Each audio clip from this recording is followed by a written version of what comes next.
طيب خليني أعطيك السؤال يا ياسر. نعم.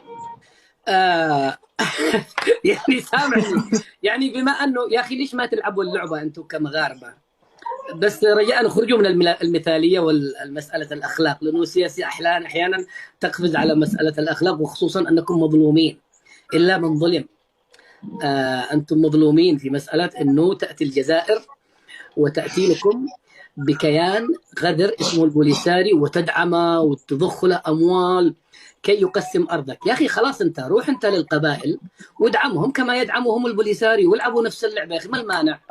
الجواب: قل هل يستوي الذين يعلمون والذين لا يعلمون؟ صدق الله مولانا العظيم. والله إن تساوينا معهم فقد نساوي بين الملكية وبين تلك الحكم التبوني الذي عندهم. نبقى نحن ملوك، أبناء الملوك، لا يحكمنا إلا الملوك.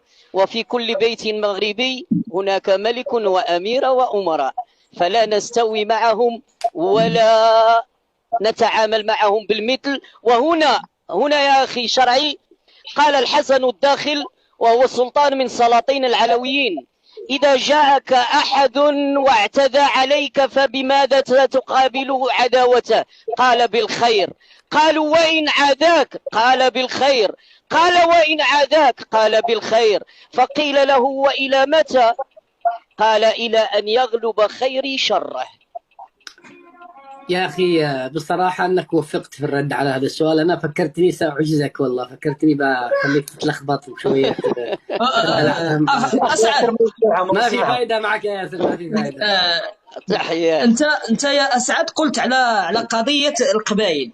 إيه. احنا اذا عملنا مقارنه، القبائل يعني هي عندها مؤهلات الدوله. اذا جينا يعني نشوفوا من يعني له مؤهلات الدوله، فالقبائل عندها مؤهلات الدوله: المساحه، عدد السكان تقريبا 12 مليون نسمه،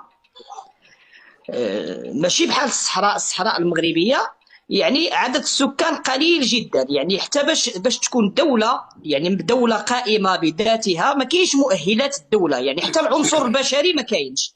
ماشي مثلا القبائل الوحده فيها 12 مليون نسمه تقريبا، والمساحه ديالها اكثر من تونس.